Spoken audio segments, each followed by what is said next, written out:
Uno de los grupos más afectados por el COVID son los niños. Puerto Rico tiene niveles de pobreza bien, pero bien altos entre niños. Y por eso, comenzando el COVID, hicimos un podcast con el Instituto del Desarrollo de la Juventud, hablando de la pobreza juvenil y cómo el COVID lo iba a impactar. Hoy estamos haciendo un follow-up varios meses después a ese primer podcast, porque el problema sigue, ¿sabes? Nuestros niños siguen estando bajo nivel de pobreza, hay inseguridad alimenticia y nada, ¿sabes? Queremos saber cómo les fue con el COVID, cómo las ayudas que pues, vinieron federales y estatales han ayudado, qué pasa ahora que las ayudas, por ejemplo, del desempleo acaban a finales de julio y no se sabe qué va a pasar con eso. Y por eso tenemos a Amanda Rivera del Instituto del Desarrollo de la Juventud con nosotros. Esto es Economía con Calle, arrancamos.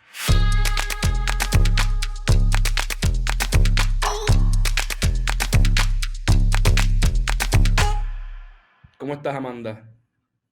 Bien, bien, y tú, gracias por el espacio. Qué bueno tenerte de vuelta. A mí aquel podcast me gustó mucho. Me vacilaron porque lo hice en mi cocina y no sabía cómo usar el background de Zoom, pero ya estamos mejorando de eso. Eh, Amanda, nosotros hablamos, primero que nada, te puedes introducir para las personas que no escucharon anterior, quién tú eres, qué tú haces, qué es el instituto. Perfecto. Pues mi nombre es Amanda Rivera, yo soy la directora ejecutiva del Instituto del Desarrollo de la Juventud y nosotros somos una entidad sin fines de lucro que nos dedicamos a promover cambios de política pública en Puerto Rico con el fin de reducir la pobreza infantil eventualmente en la isla. Y nosotros hacemos esto pues llevando a cabo investigaciones, abogando por soluciones de política pública que parten de esas investigaciones. También trabajamos con jóvenes y madres que están pasando estas experiencias, ¿verdad? Porque no todo puede ser los números, uno también tiene que entender cómo la gente de carne y hueso está viviendo esto. Y ahora mismo, este año, pues estamos enfocados en la cuestión del COVID, porque pasó, pero también en cómo se integra este tema de la pobreza infantil en las plataformas a la gobernación ahora en este año de elecciones. Así que tenemos un año bien, bien importante y bien interesante para poder avanzar esta agenda. A mí me sorprendió mucho que, para dar un poco de contexto, el 58% de los niños en Puerto Rico, en tiempos regulares, en tiempos normales, antes de que pasara el COVID, el 58% de los niños viven bajo nivel de pobreza. ¿Eso es correcto? Eso es correcto. Y eso es un número, eso ¿Qué es un por ciento significa, que qué no. significa eso? Pues mira, lo primero que quería resaltar de eso es que ese por ciento lleva así por décadas. O sea, que no es que ese número está tan alto pues por María. Mucha gente empieza a decir que María destapó Ujú. la pobreza, pero era una pobreza que llevaba ahí mucho, mucho, mucho tiempo. Eso quiere decir que estos niños están viviendo en hogares donde el ingreso de sus familias no es suficiente para satisfacer sus necesidades básicas y de desarrollo. De un punto de vista de investigación, lo que los estudios nos dicen sobre los niveles de pobreza y cuando los niños crecen en pobreza, qué pasa con su desarrollo, pues sabemos, y esto está documentado, que los niños que viven en la pobreza tienen más probabilidades a tener problemas de salud, tanto en su niñez como en su adultez. Tienen menos probabilidades de estar empleados en su adultez y tienen más probabilidades de o ser víctimas de crimen o de estar envueltos en actividad criminal ellos mismos. Así que la pobreza tiene un impacto tanto en el niño en ese niño cuando es adulto y después en la productividad y bienestar del país. Así que mientras tengamos tantos niños viviendo bajo el nivel de pobreza, pues Puerto Rico no va a poder ver la prosperidad y el progreso que necesita y que quiere ver. Que en gran medida es como un ciclo vicioso, porque la pobreza actual causa pobreza futura y causa que Correcto. tengamos más gastos de salud, porque pues la alimentación no es la mejor probablemente, no van tanto al médico como deberían ir, tanto de niños como de adultos, porque ir al médico cuesta, alimentarse bien cuesta. Sí, y nosotros Eh, calculamos en... Ajá, perdón. no, No, que iba a comentar que nosotros calculamos en enero que la pobreza infantil le cuesta a la economía de Puerto Rico 4.400 millones de dólares al año entre todos esos gastos. Y una cosa que es bien importante entender es que la pobreza también genera un estrés tóxico. Y ese estrés tóxico también tiene ese impacto en la salud. El uno no saber de dónde uno va a pagar la comida mañana, que dejaste de pagar la renta, que tienes trabajo de repente y no lo tienes. Eso crea un ambiente y un estrés en el hogar, en la comunidad, y eso tiene un impacto en el desarrollo. y no es solamente un estrés en los padres, porque uno piensa como que, no, pues el papá siempre está preocupado, pero los niños de una edad bien temprano empiezan a sentir eso, ¿sabes? No es como que, como tienes ya 10 años, quizás tú entiendes lo que es no pagar la renta, pero ya sientes ese estrés y vivir bajo estrés no se lo doble para nadie, ¿sabes? Todo el mundo lo sabe. Y para poner el número de 4.400 millones en contexto, el presupuesto de Puerto Rico para el año pasado, para el 2019, era el doble de eso. Era como 8.8 billones de dólares. El Ujú. presupuesto de educación completo, el operacional, es de 3 billones de dólares.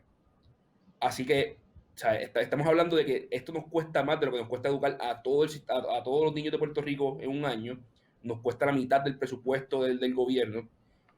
Y pues yo diría que es uno de los problemas más importantes de solucionar a corto y a mediano plazo en Puerto Rico si queremos romper con el ciclo de falta de crecimiento económico que tenemos. Correcto. Eh, pues, podemos ir directo al COVID y después buscar las soluciones a largo plazo. ¿Qué ha pasado con el COVID? Porque cuando hablamos la otra vez, lo más que a mí me preocupaba era que, por ejemplo, las escuelas estaban cerradas, los comedores estaban cerrados. Después de que hablamos, yo escuché mucho ruido que estaban abriendo, de momento están abriendo medio raro. ¿Cómo funcionó eso y qué está pasando ahora? Bueno, mira, nosotros lo que hicimos fue, entendiendo la situación en la que estábamos, entendiendo que estamos trabajando con entender bien cómo la pobreza está impactando en el país y viendo el impacto económico del COVID, queríamos hacer unas proyecciones de cuántos niños estarían cayendo bajo la pobreza en distintos escenarios. Así que nosotros estimamos que inmediatamente había unos 43.000 niños que han caído en la pobreza en los últimos meses. Si sus padres han estado sin 43.000. empleo adicionales, lo que nos llevaría a la tasa de pobreza infantil a un 65%, más o menos inmediatamente, ¿no? Si estamos hablando del porcentaje de niños que están experimentando pobreza ahora mismo debido al impacto económico del COVID, esa es la cifra. ¿Verdad? Eso nosotros es una proyección. A nosotros lo que nos gustaría hacer eventualmente es recoger y recopilar datos que nos permitan confirmar eso. Pero nosotros hicimos ese estimado mirando las industrias que cerraron y esos trabajadores de bajos ingresos que estaban en esas industrias y que tenían niños en sus hogares. Así que de ahí es que surge ese cálculo. Y pues eso nosotros entendemos que es un cálculo conservador porque nosotros también miramos lo que sería la tasa de pobreza general. Ya que estábamos haciendo los números, pues vamos a ver cuánto está aumentando, cuánta más gente está cayendo en pobreza ahora mismo. Nosotros estimamos que alrededor de, esto es niños, todas las personas, ¿verdad? Que alrededor de 240.000 personas en la isla estarían cayendo en la pobreza pues, debido a todo lo que ha pasado con el COVID. Y nosotros revisando esos números y mirando lo que salió recientemente del Departamento de la Familia, que nos dicen que hay alrededor de más de 180.000 hogares que entraron al PAN, o sea, que tienen una necesidad. Y acuérdate que en cada hogar son varias personas. Así Uh-huh. que nosotros entendemos que sí, que ahora mismo hay un gran número de gente que ha entrado en la pobreza y eso incluye hogares con niños. Y lo que es bien interesante es que hay distintas gente que está, ¿verdad? Distintas categorías de gente que está cayendo en la pobreza o que su pobreza se está empeorando, ¿verdad? Porque hay distintos grados de pobreza, ¿no? Hay una pobreza extrema, etcétera. Pero cuando nosotros miramos ese grupo de familias con niños que tienen trabajadores en las industrias que cerraron, que eran esa gente que estaba antes del COVID viviendo, estaban trabajando, pero estaban viviendo bien cerca de la pobreza, ¿no? O en la pobreza a pesar de que estaban trabajando. Nosotros ahí es que vemos el impacto más grande en términos de gente que está cayendo en la pobreza. Así que es esa población que quizás antes del COVID no tenía acceso al PAN, a unos beneficios y unos apoyos que ahora de repente se ven en mucha necesidad. Eh, ¿Verdad? Nosotros al principio fue bien lento el proceso de que las ayudas llegaran. Y una de las cosas que nosotros Uh-huh. también observamos era, ok, esto es la pobreza sin las ayudas. ¿Cómo las ayudas pueden ayudar a mitigar eso? Y nosotros vimos que sí, que las ayudas mitigaban significativamente lo que era el desempleo. No tomamos en cuenta lo que era el PAN, pero lo que era el desempleo, los incentivos, tanto federales como locales. Incluso vimos que algunas familias que estaban antes en la pobreza con esas ayudas estaban saliendo de la pobreza temporariamente. Esto es bien importante porque esas ayudas Exacto. acaban. Uh-huh. Este, Pero sí, como tú dices, notamos que hubo pues un proceso bien lento de que esas ayudas llegaran tanto las federales como las locales, así que sabemos que hubo una necesidad real y que todavía hay gente que está tratando de que le lleguen sus beneficios. Y ahora el Yo 30 de conozco julio se personas acaba que de llegar. todavía no reciben desempleo. Exacto, yo Exacto. conozco personas que el desempleo está a punto de acabar y todavía no han recibido ni un centavo del desempleo. Gracias a Dios, esas personas, pues, mira, tienen otros familiares que nos han podido ayudar y están bien, pero yo estoy seguro que en Puerto Rico hay muchas, miles de personas que están en esa misma posición y no tienen el sistema de ayuda que las personas que yo conozco, pues, tienen el beneficio de tener. Eh, ¿Cómo? Y esto me trae un tema más interesante, que yo considero bien interesante. Yo he hablado aquí varias veces de Basic Income o un programa como algo de Basic Income. Yo ver el estudio de ustedes publicaron un estudio nuevo, está público, que lo puedan buscar las Sí, personas. sí, ¿Cómo lo el que encuentran? tiene, bueno, el estudio del COVID está en el website del instituto, que es juventudpr.org. Van a la biblioteca y lo encuentran. El que creo que te estás refiriendo, que es el del costo de la pobreza con las soluciones, que era el que estábamos discutiendo al No, principio del no, programa. no, pero ese también, pero estaba hablando de este nuevo, Ok, sí, del que tiene un número del COVID. sí, ese Pues está en nuestro website. también Juventud, ¿cuál es? juventudpr.org. Y si vas a la biblioteca, lo debes ver en esos documentos. Pues yo veo esto y veo una gráfica que me impresiona mucho y es la pobreza bajo los estándares, ¿sabes? Normalmente el 44% o 4 de cada 10 personas en Puerto Rico viven en pobreza. Bajo el COVID subió a 50, esto sin ayuda, sin ningún tipo de ayuda, pero Ujú. con ayudas va a 24%, o sea, 2 de cada 10. O sea, yo disminuyo la pobreza por la mitad simplemente mandándole un cheque de 600 pesos semanales a una familia que, ok, pues quizás 600 pesos semanales es algo extremo, es una cantidad bastante alta, pero si miramos propuestas como Andrew Yang de darle $1,000 a cada norteamericano todos los meses y cambiar el sistema de taxes para recuperar parte de ese dinero en impuestos a personas que pues deberían estar pagando un poco más de impuestos, para ser sincero, los niveles de pobreza se pueden manipular bien, bien fácil, ¿sabes? Como pues, podemos cambiar y sacar a un montón de personas de la pobreza siendo mucho más transparente, mira, simplemente te voy a ayudar con tu trabajo, o sea, tú estás en un trabajo que no paga suficiente o no consigues trabajo, te voy a mandar un cheque estable y lo que consigas por encima de eso, pues es tuyo, hasta que llegas a un nivel que se te empiece a taxiar para recuperar esos $1,000 originales. ¿Ustedes han mirado eso o lo miran, sabes, como este tipo de propuestas y cómo afectan? Sí, nosotros en el otro estudio, en el del costo de la pobreza y las soluciones, nosotros planteamos 10 posibles soluciones para reducir la pobreza significativamente en un plazo de 10 años, la pobreza infantil. Así que ciertamente porque hay estudios que muestran que esas transferencias son efectivas en reducir la pobreza infantil sobre todo, pues algo que nosotros sí apoyamos. Nosotros lo que planteamos es un estipendio, ¿no? Para familias con niños, ¿verdad? Nosotros estamos ¿Mm? concentrados en ese universo, pero también eso acompañado de otra serie de reformas y políticas públicas que también promuevan el empleo y apoya a la gente cuando esté empleada. Porque una de las cosas que nosotros también encontramos es que, pues, para empezar, hay mucha gente, muchos niños que están en pobreza porque sus papás no están trabajando. Y nosotros podemos empezar aquí a hablar de todos los prejuicios que tenemos sobre por qué la gente no está trabajando. Y esto, cada vez que nosotros publicamos un estudio, los comentarios se dejan ver, la gente saca sus prejuicios a pasear. Y la verdad es que son cosas que no están basadas en la ciencia, no están basadas en lo que te dice la investigación. La mayoría de la gente, cuando uno lee los estudios, cuando uno habla con la gente, la mayoría de la gente, sobre todo estoy hablando de una población que nosotros siempre estamos trabajando de cerca con ellos, que son las madres con sus niños. Es gente que quiere salir adelante, que quiere trabajo. Muchos de los planteamientos de las madres, de hecho, es que ellas no dicen yo necesito que me dé más beneficios. Ellos dicen, yo necesito un trabajo, pero yo necesito poder llegar a ese trabajo, yo necesito poder tener cuidado para dejar a mis niños en un sitio seguro cuando yo estoy trabajando y yo necesito que si yo voy a estar haciendo todo ese esfuerzo, ese trabajo pague y me deje vivir dignamente. Así que cómo nosotros apoyamos la empleabilidad y cómo nosotros apoyamos que el trabajo pague.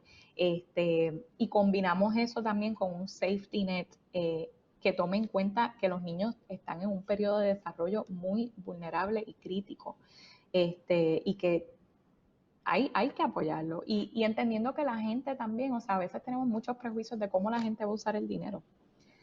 A veces se va más dinero del gobierno tratando de eh, implementar estos programas, de manejarlos, de los requisitos, de qué estás haciendo, que es más sencillo darle el dinero a la gente.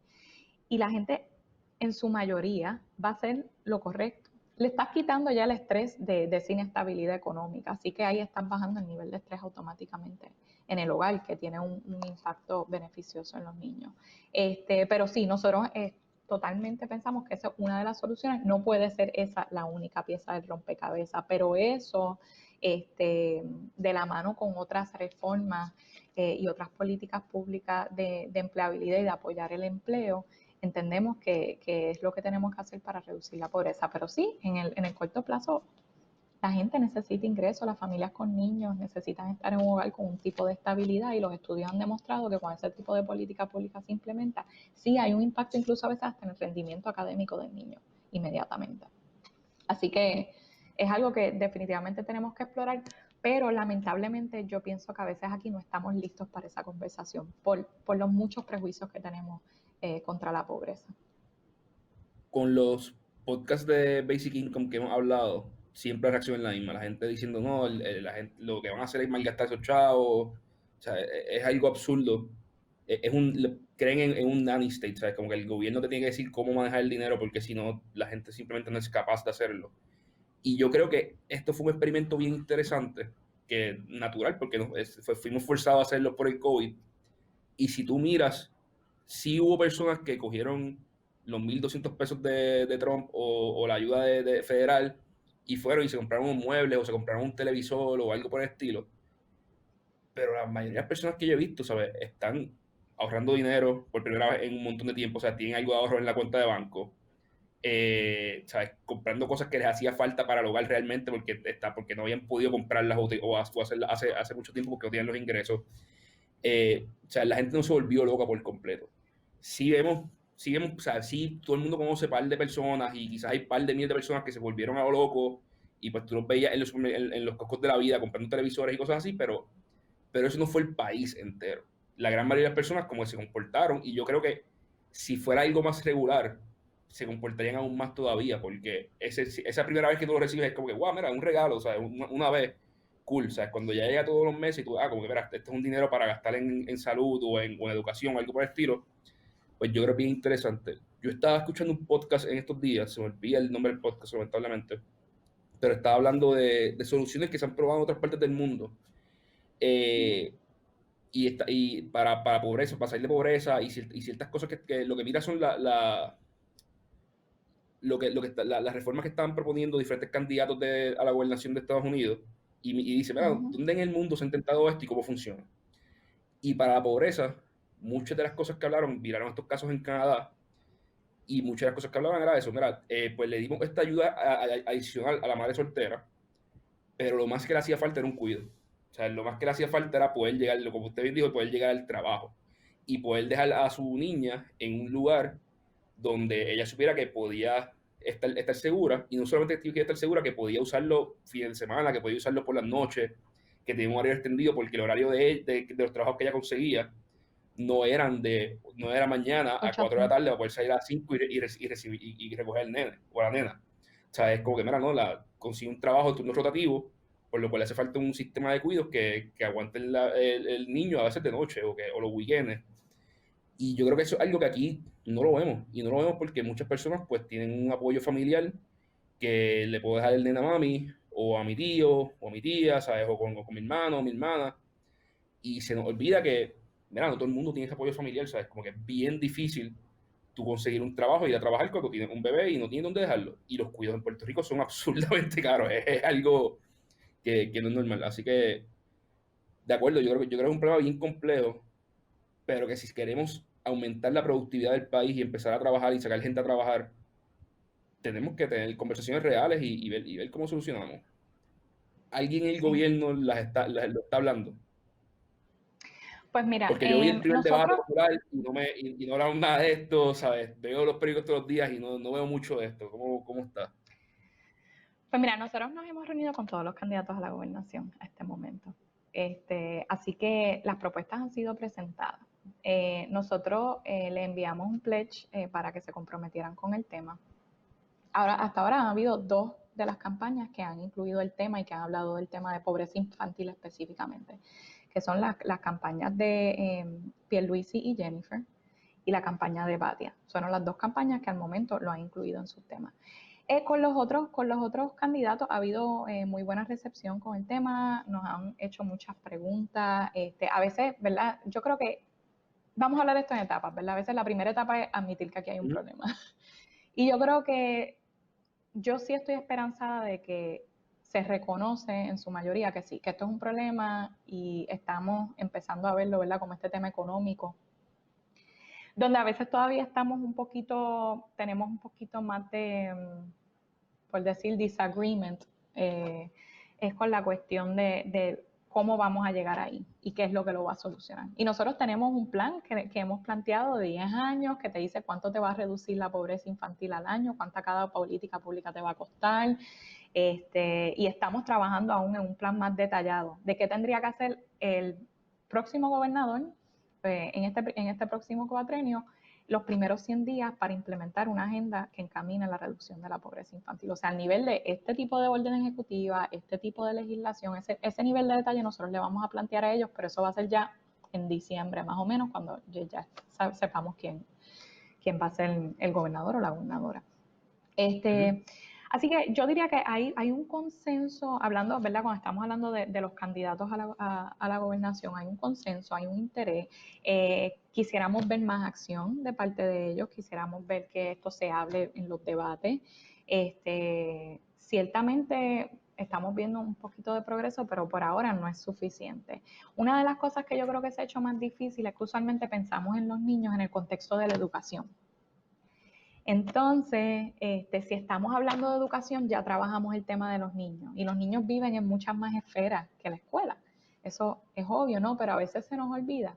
Y otra cosa que a veces pasa es que estamos tan enfocados en la cuestión de la educación que es tan importante. Algunas de nuestras propuestas tienen que ver con educación, sobre todo postsecundaria, de niñez temprana, lo que pasa en la escuela superior a nivel vocacional, etcétera. Pero a veces estamos tan enfocados en la educación que se nos olvida que sin atender este tema de la pobreza, la educación va a llegar hasta ciertos sitios. O sea que estamos, en Que cierto sentido, si lo el que nene no puede llegar a la casa, si el nene no puede llegar a la casa y hacer asignaciones porque no hay luz en la casa o no tiene acceso a internet y a una computadora, pues nunca va a tener una buena educación porque no va a poder hacer ese trabajo adicional que pueden hacer sus compañeros o otras personas alrededor del mundo. Ellos no tienen acceso, ¿sabes? Esas cosas hay que solucionarlas para que educación funcione. sí, sí, y la educación es bien importante. O sea, yo creo que se tienen que trabajar las dos a la vez. No es decir, pues nada más vamos a concentrarnos en pobreza, olvídate del tema de la educación. Pero a veces hay tanta resistencia y queremos volver a ese comfort zone, ¿verdad? Que sabemos que este tema, esta narrativa de que la educación, pero la verdad es que cuando nosotros miramos la cifra, que me imagino que tú estás consciente de esto, de niveles de educación en Puerto Rico, son comparables a Estados Unidos. O sea, aquí la gente se gradúa de la escuela superior en tasas bastante altas, incluso tienen grados postsecundarios. Y con todo eso no se está traduciendo a movilidad económica. Así que esa promesa de que la educación es lo que te va a llevar a la movilidad económica no es cierta. Y yo creo que muchas personas que están escuchando esto quizás están de acuerdo y lo están viviendo.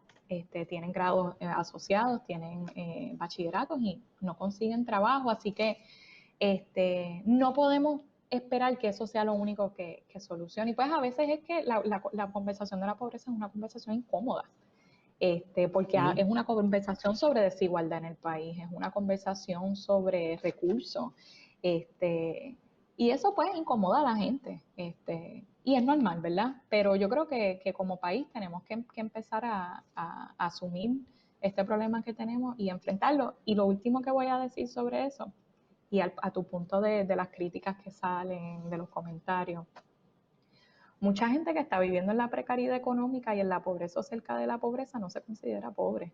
y señala al otro. Pero si ustedes miran los renglones de ingresos que te cualifican como pobre, mucha gente aquí en este país está ahí o cerca de eso. Están viviendo precariedad económica, saben lo que es el estrés de no poder pagar la renta un mes y el otro, pero ven la pobreza como algo que no les corresponde a ellos. Y pues yo creo que eso es algo que individualmente también tenemos que considerar. Muchos de nosotros, Y si no estamos en la es pobreza una falta ahora, de empatía. uh-huh.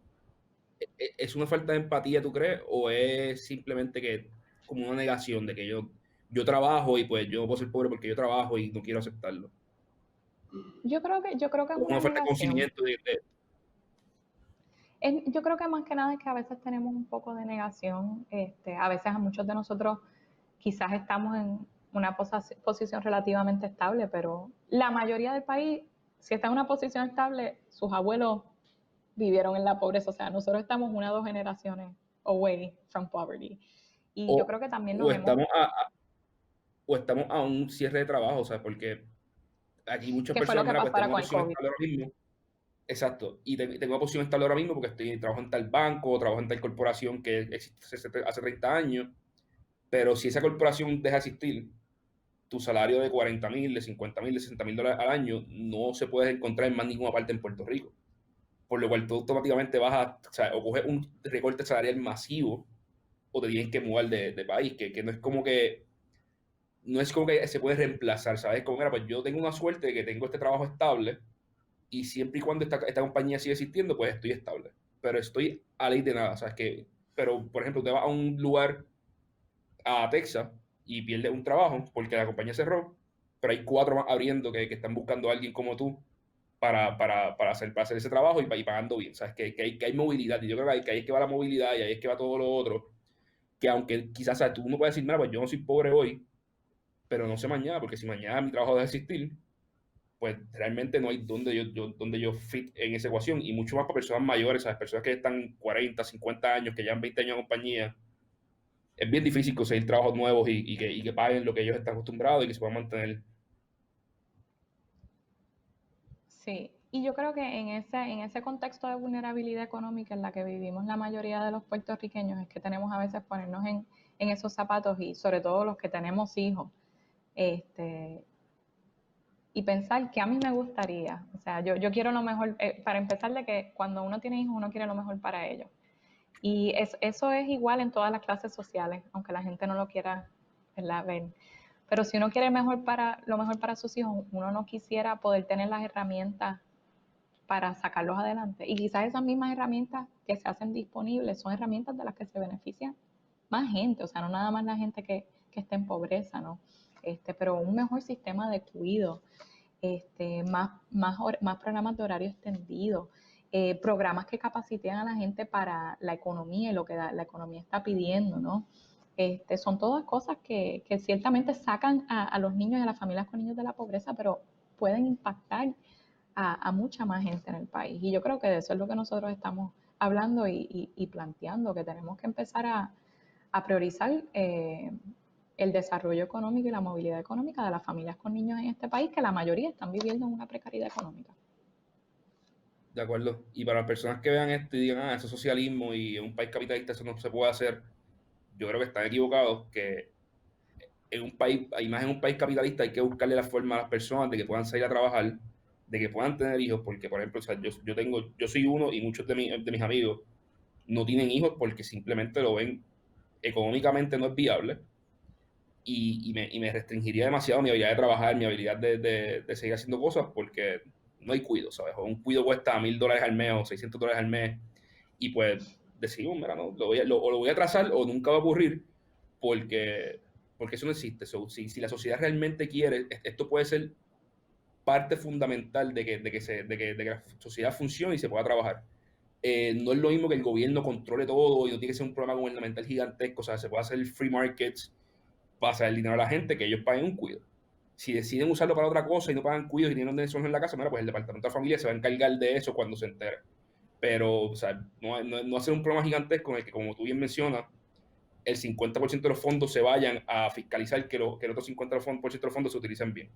No, mira, o sea, vamos a darle el 90% de los fondos a la gente que los usen y que muevan la economía y que puedan salir a trabajar porque tienen cuidado 24/7 o sistemas mucho más robustos. Eh, para ir acabando, te mencioné al principio, las ayudas se están acabando. Hay cierto Ujú. movimiento en Estados Unidos que viene otro round de ayudas, probablemente quizás destinan el PUA, pero tenemos que asumir que no, ¿sabes? Porque todavía no está ahí, tenemos que asumir que no, el COVID sigue aquí, estamos volviendo a cerrar, por lo cual hay personas que nuevamente están perdiendo los trabajos, están siendo cesanteados. Ujú. ¿Cómo tú ves esto? ¿Qué tú, sabes, qué tenemos que hacer como país para que esto no afecte demasiado al pueblo y a los jóvenes del país?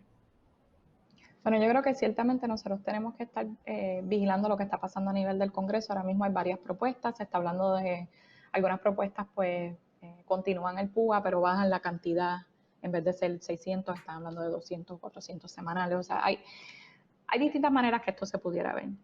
Yo creo que como Puerto Rico tenemos que prepararnos para, como tú dices, otros escenarios y un escenario en el que potencialmente no baje nada o baje muy poquito federal.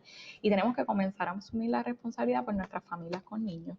Y pensar si queremos dedicar recursos, ¿verdad? Que yo entiendo que es lo correcto, que nosotros, por todo lo que hacemos y hemos estudiado y hemos visto, para sobre todo mitigar el impacto en las familias con niños, porque sabemos que esas precariedades tienen un impacto en su desarrollo y en una etapa crítica. Una cosa que nos tiene muy preocupados es el tema de la seguridad alimentaria. Lo vimos y ha estado un poco callado el tema, pero ya sabemos que la escuela no va a empezar presencial en agosto, que están diciendo septiembre, y eso tampoco es cierto, porque va a depender de cómo se comporte la pandemia, ¿no? Así que eso combinado con las nuevas cesantías eh, y la incertidumbre que hay en la economía, porque aunque la pandemia se acabe en diciembre, el impacto económico de esto va para largo y Ujú, yo me imagino que tú has estado leyendo, o sea, las proyecciones están all over the place. No sabemos lo que va a pasar, pero sí en Puerto Rico sobre todo, que ha tenido tantos desastres en los últimos años, vamos a tener una economía debilitada. Así que nosotros, ¿qué hacemos sobre todo con esos niños que están en familias de esas que estoy hablando, que perdieron el empleo, que no cualificaban para un PAN antes, que quizás ahora están entrando, pero lo que entran y que dependían de esos almuerzos escolares para sus necesidades? Incluso si cualificaban para el PAN, y después podemos hablar de la cantidad de ayudas del PAN, eso es otra conversación. Hay una propuesta a nivel del Congreso que nosotros hemos estado empujando que permitiría que los recursos que iban a los comedores escolares, mientras los comedores escolares estén cerrados, vayan a la tarjeta del PAN. O si la familia no tenía una tarjeta del PAN, una tarjeta especial que se le hace a su familia. Eso se llama el programa de Pandemic EBT y se ha implementado en muchos estados. ah, sí. Eh, a Puerto Rico no se le proveyó el acceso a esos recursos, así que nosotros estamos abogando para que a Puerto Rico le permitan acceso a esos recursos. Ahí tú sacas toda la logística de los comedores escolares, el dinero va directamente a la familia, y pues un poco más estable, porque con abre y cierra, y supimos Ujú. que cuando cerraron los comedores, se abrieron algunos, no abrieron otros, o sea, nosotros todavía no estamos ni seguros y entendemos que eso no fue efectivo, o sea, todavía hubo gente que se quedó. Así que nosotros vemos esto como la manera más directa de resolver este tema mientras hay una pandemia y que incluso es un sistema que después lo podrías utilizar, si lo estableces bien, cuando haya un huracán, cuando haya otras interrupciones, ¿no? Así que es importante que eso lo estemos velando, nosotros estamos abogando por eso, es importante también que el gobierno aquí abogue por esa opción. Yo sé que ha sido un poco logísticamente difícil la implementación de eso en otras jurisdicciones. Nosotros hemos logrado establecer conexiones con otras jurisdicciones y entidades que están ayudando a los gobiernos a poder establecer ese programa bien y de hecho esperamos presentarles ahora en agosto algunas de estas recomendaciones, porque si a nivel del Congreso nos dan la luz verde para eso, tenemos que estar listos para implementarlo rápido. O sea, esto Y como tú no bien puede. mencionas, después de un huracán esto sería maravilloso. O sea, después una tarjeta que se entrega a los padres a principio de ciclo escolar, dure por un año y mira, ¿sabes? A la vez que pase algo, que las escuelas cierren, una cantidad de fondos que se utilizarían para las escuelas pasan ahí y pues puedes comprar comida, adquirir alimentos para tus niños, ¿sabes? Con esos fondos, lo cual suena, ¿sabes? Es que un proyecto que a largo plazo sería bien viable, que no solamente hacerlo mal a corto plazo rápido, sino que es algo que a largo plazo funciona. Yo estaba leyendo en estos días dentro del plan o como quieran llamar, de reapertura de las escuelas, que estaban diciendo, mira, pues los comedores escolares de las escuelas que no abran, o durante el periodo de agosto, septiembre que no van a abrir, los comedores van a abrir y las personas pueden pasar a buscar la comida por allí. Eso funciona en Puerto Rico.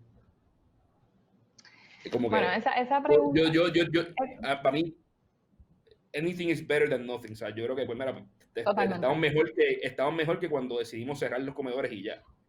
Pero esa solución correcto. correcta.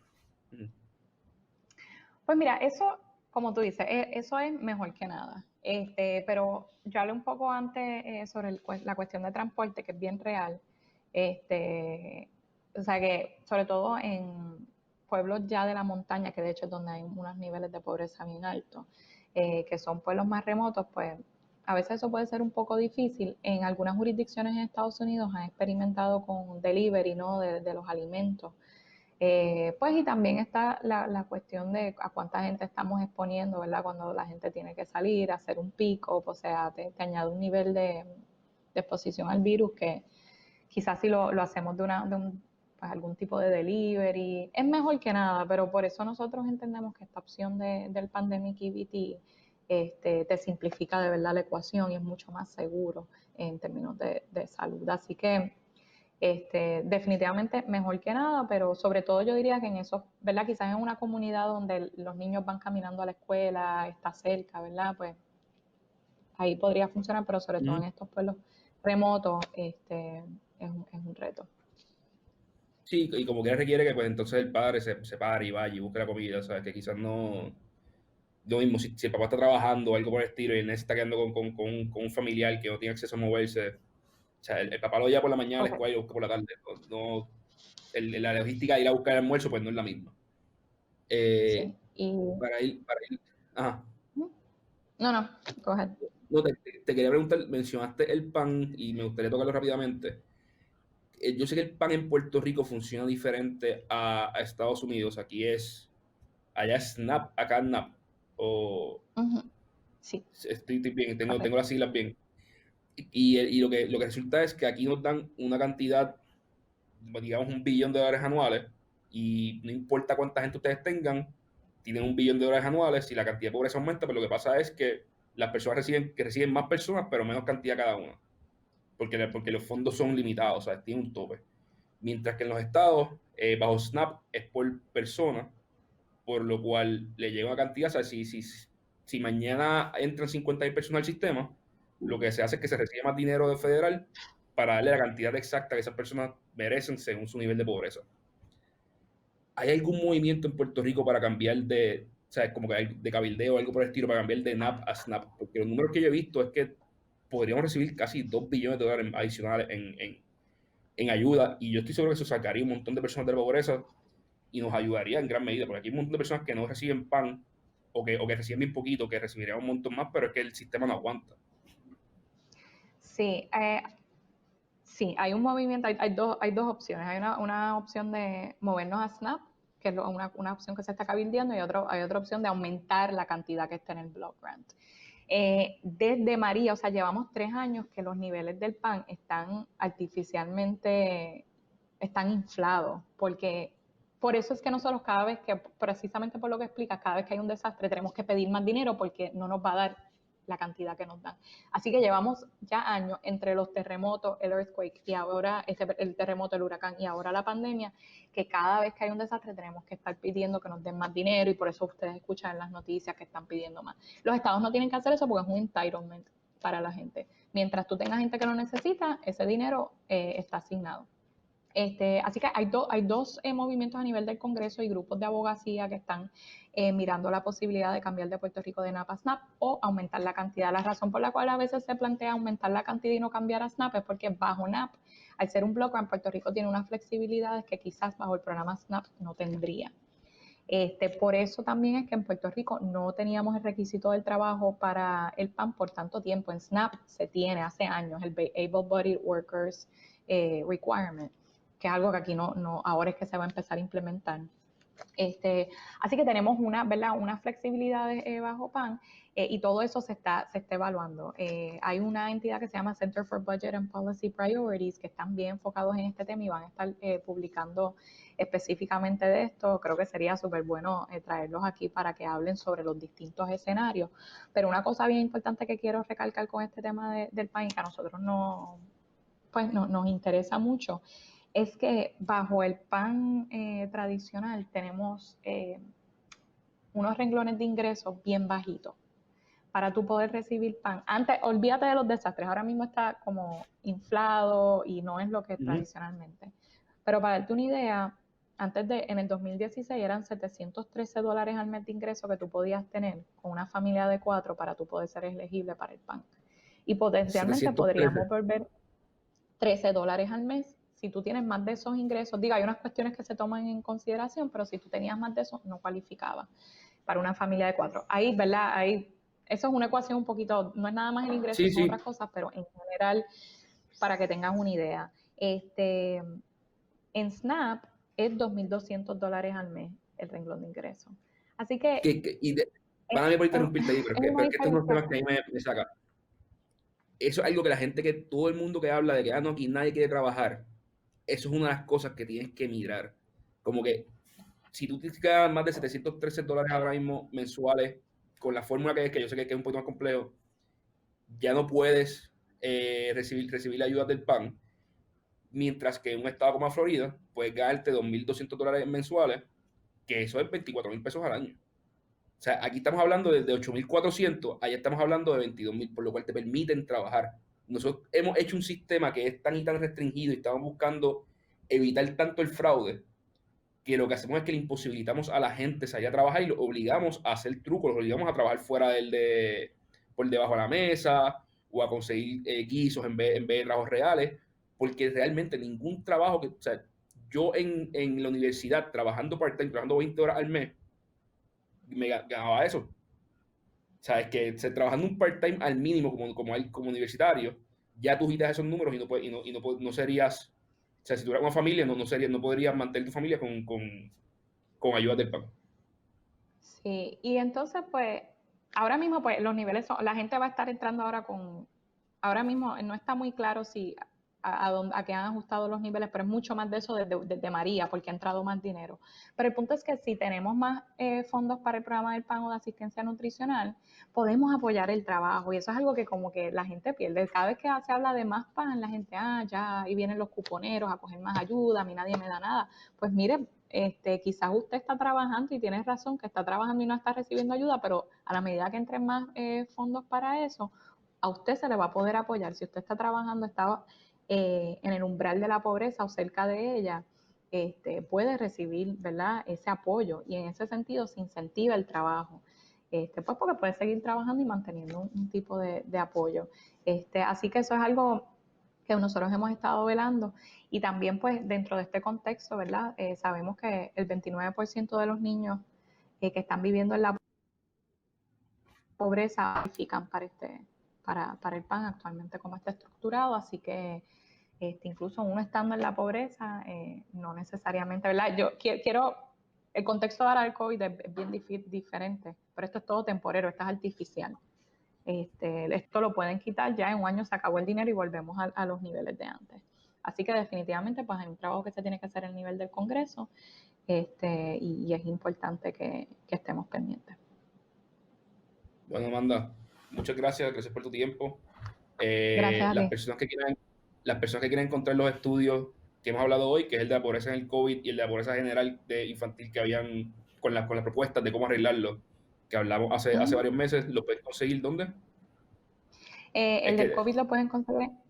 El de COVID lo Ah, pueden conseguir en juventudpr.org bajo biblioteca. Y el costo de la pobreza, nosotros le hicimos un site aparte porque tenemos tantos documentos ahí, y ahí ese site es cuantonoscuesta.com, y próximamente en ese site, ¿verdad?, ya más cerca de las elecciones, vamos a estar también haciendo un análisis de las plataformas a la gobernación y en qué manera todas las plataformas están trabajando este tema de pobreza infantil. super cool. Bueno, a los candidatos, mira, firmen el pledge, vamos a ver, como que este es un tema tan, sea, yo no encuentro cómo tú puedes estar en la campaña y no encontrar esto como un tema súper útil para tocar y para hablar, porque yo estoy seguro que todo el mundo, la gran mayoría del país, va a estar a favor de esto. Muchas gracias, Amanda. Esto fue Economía con Calle. Nos pueden Gracias, Rick. encontrar en Spotify, en YouTube, en Facebook. Nos vemos la semana que viene.